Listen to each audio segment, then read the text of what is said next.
A big thank you to everybody who took part in the poll. I will keep these coming, but yes, because of your votes, today we are covering warfare and combat.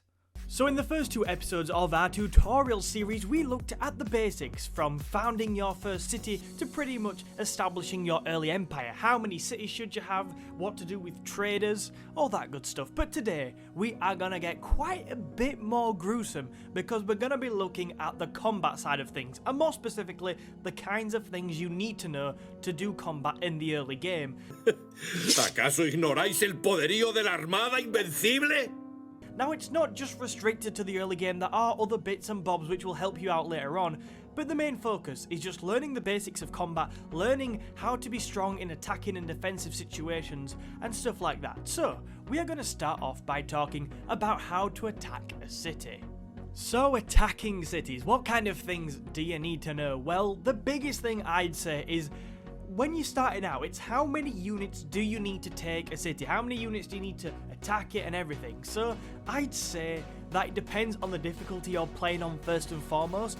If you're on a pretty easy difficulty, then, you know, you might just be alright with the scout and his dog, but as you move up, you're definitely going to need a few more units. Now, in my experience, I've played on some of the higher ones, definitely.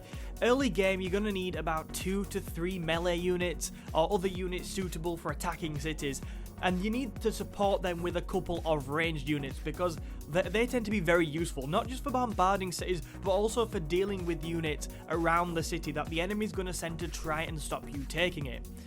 Now, if your enemy is strong, it's far less simple than literally just sending your units at the city because, like I said, they will back up the city, they will have units around the city. When you're trying to siege it out, they'll be range attacking you with archers. So you've really got to consider who your opponent is, what are their strengths, and try and combat that as best as possible.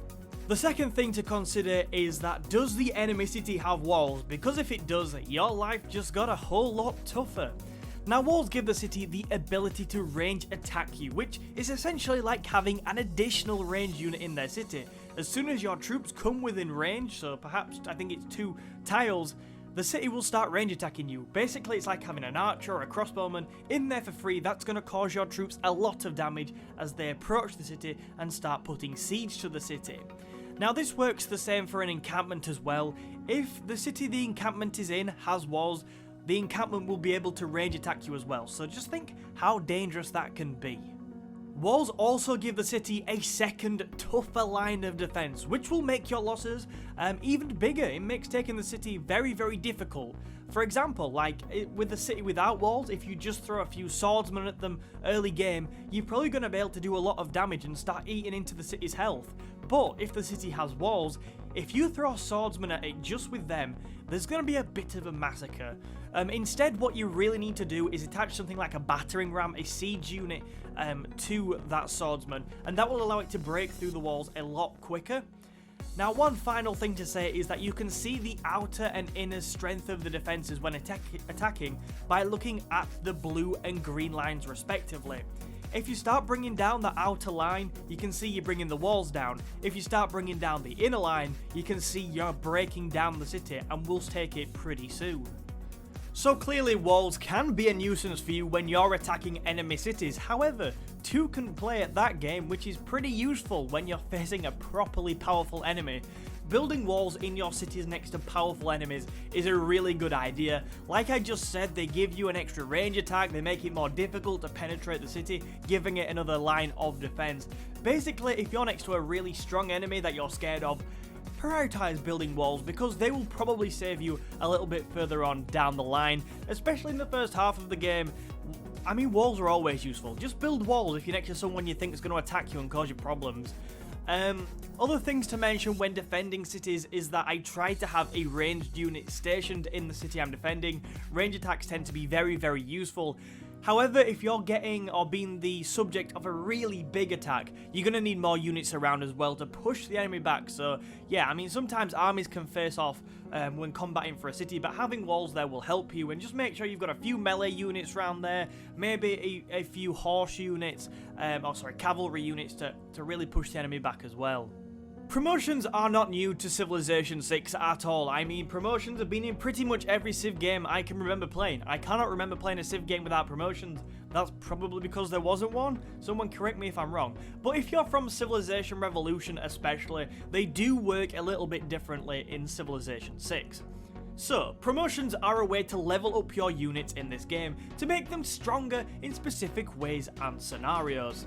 The promotions available to each unit depend on their type. For example, a recon unit such as a scout, which is designed to explore, as we talked about in the previous episodes, getting scouts out, you need them to explore, to find new things. That has its bonuses based around movement and vision, whereas a melee unit such as a warrior, obviously useful for fighting, has bonuses based largely around attacking and defensive stats. I will leave a link down in the description with all the promotions on for each of the unit types, so go and check that out if you want to learn more. My advice when deciding which promotions to take is to consider your game and your surroundings. If you're promoting a scout, for example, and are surrounded by woods and jungle, but have no hills, then go for the ranger promotion, not the alpine one. Just go for the promotion in that case which benefits you right now. Further down the line, if you're coming up against a civilization which is strong in a cavalry class unit, for example, try and get down to the Zweihander promotion to combat that cavalry, to really make your unit stronger and nullify the enemy's attacks. Just think about your game and think about what's going to be most useful to you. Now, if you want to go ahead and save a promotion for a quick boost of health, which is a very good thing at times, do remember that doing so stops your unit gaining experience points towards the next level. So although I before recommended, yes, store some promotions to give your unit 50 health points when it really needs it, you've also got to consider whilst you're holding that, you're not gaining additional XP to get more promotions. So there is a balance to be found there. As you progress into your game, you are going to come across corpses and armies and their naval equivalent of fleets and armadas. Now, if you think back to Civilization Revolution where you combine 3 units into a big army, that is pretty much how that works in Civilization 6. Although it does take place a lot further into the game, you cannot just start combining units straight off the bat. So as I hinted at earlier, the first tier of this, which is combining 2 units to gain additional strength, is either corps on land, or if you're on sea with naval units, it is with a fleet. Now what do these do? Well, from the base strength of 1 unit, so you have the single unit base strength, if you combine 2 of them, you get an additional 10 combat or range strength depending what is appropriate. So maybe if you had a melee strength of, I don't know, let's just say 50, and then you combined it into a corps, you would then get a melee strength of 60, for example. Although it's not a massive bonus, it is actually worth doing and makes your units a fair bit stronger. The next tier of this, which is unlocked upon attainment of the mobilization civic, is that of an army on land or an armada on sea. Now this works a lot like corps or fleets do, but the difference is obviously you're combining 3 of the same unit, and instead of getting a plus 10 bonus on the base strength, you're getting a plus 17 bonus on either the combat or range strength, again, depending what is appropriate.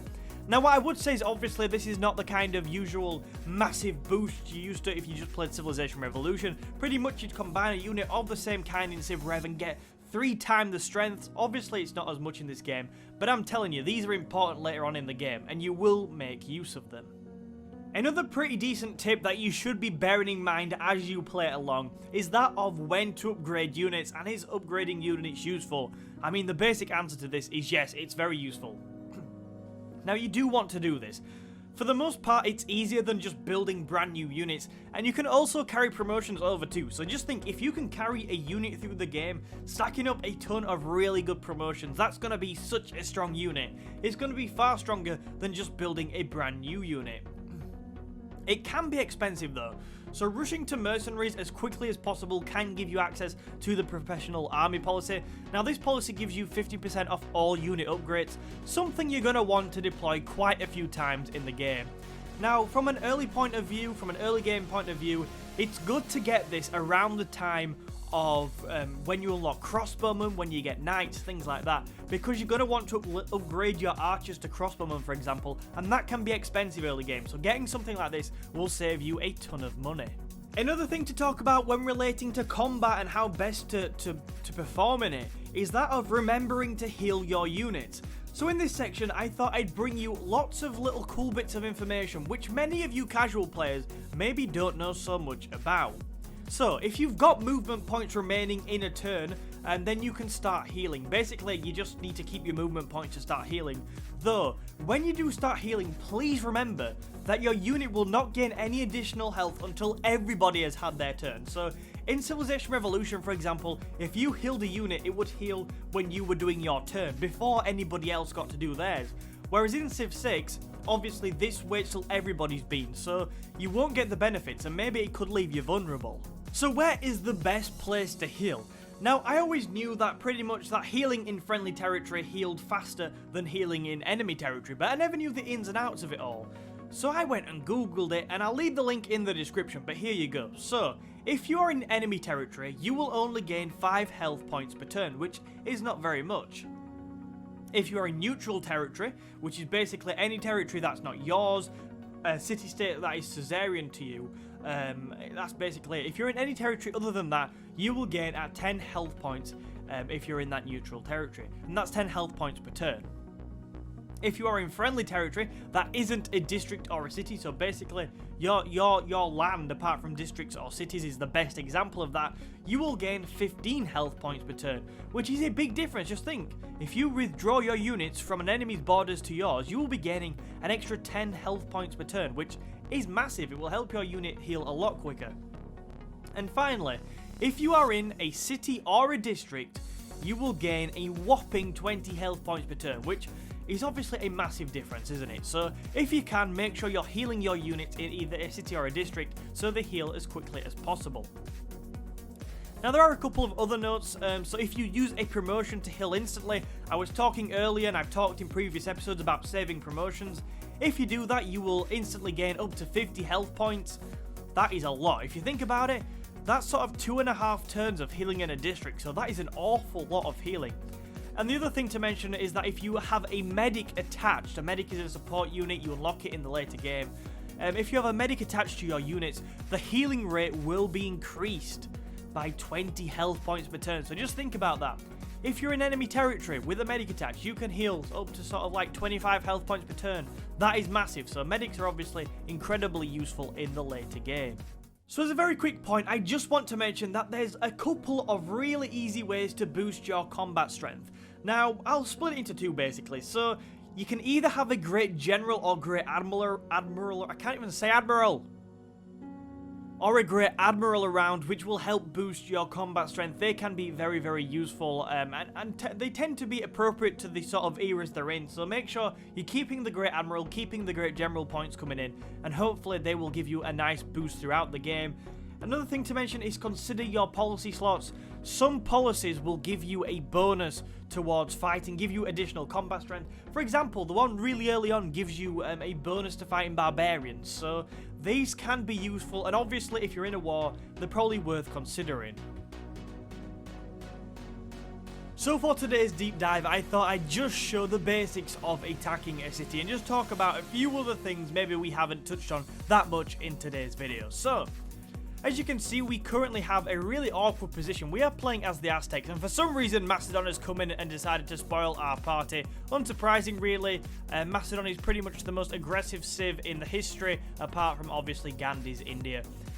So what we're going to do is we are going to just attack with this Eagle Warrior. As you can see, it's in their borders, so if we go here. So we have a few things showing here. So we first have, on the left hand side, we have Mexico's city's city strength, which is 17, and we also have the Eagle Warrior on the right hand side. Now, the important thing to note here, and I think this is the newest bit from Civilization Revolution, for example, to Civilization 6, is that in Civ Rev there was always a winner in war. In Civilization 6 it's just not the case. This is much more about battles of attrition. So as we can see, if we attack with our Eagle Warrior, we are going to do the amount of damage to the city of the glowing green. Now, most of the city is still going to be fine, but that's the amount of damage we're going to do. But in doing so, we're going to damage ourselves as well. As you can see, the glowing yellow bit, and we're going to be down a little bit. So as you can see in this, and this is the same for battling with units, this is very much a game of attrition. So we're going to attack anyway, because for the purposes of this video. Realistically, all we're doing is softening them up for Macedon, who have just announced us, by the way. But we're just trying to show this off. So we'll also move in with this Eagle Warrior. Again, as you can see, this Eagle Warrior, a fair bit more damage already done. We are bringing them out, constant attacks, we are wearing them down, so we'll carry on with that. Usually in a normal game, I wouldn't play it like this, because like I said, we're just softening them up for the Macedons, which is not ideal. So a couple of other things to note. Should we attack the Macedons with our archer? Can we do that? Yeah. Oh, we can attack the city, actually, so we'll do that. Range attacks are very useful, they're good on any other unit, anything. Range attacks are very good. As you can see with that, we range attacked with the archer. It does us no damage, but it does the enemy a fair bit, so that's good. Yeah. Again, if we attacked the Macedon scout, we'd be doing him damage, but he wouldn't be doing us any damage. So a couple of other things to note. If we are defending, we really want to be trying to, because Mexico City, as you can see, has an archer in there. If they choose to attack us, we're best on some kind of woods jungle tile, a really good defensive tile. Some tiles give you bonuses to defending from range attacks or just defending from attacks full stop. So tiles like this woods tile here, that is a good tile to be in, to defend on, as is a hill, stuff like that. On the other side of things though, you don't want to find yourself in something like a marsh, I don't think, because I think they're negative. So always do consider the terrain you are attacking in. But there you go, that is the very basics of an attack. As you can see, we launched some troops at Mexico City, you saw how it worked.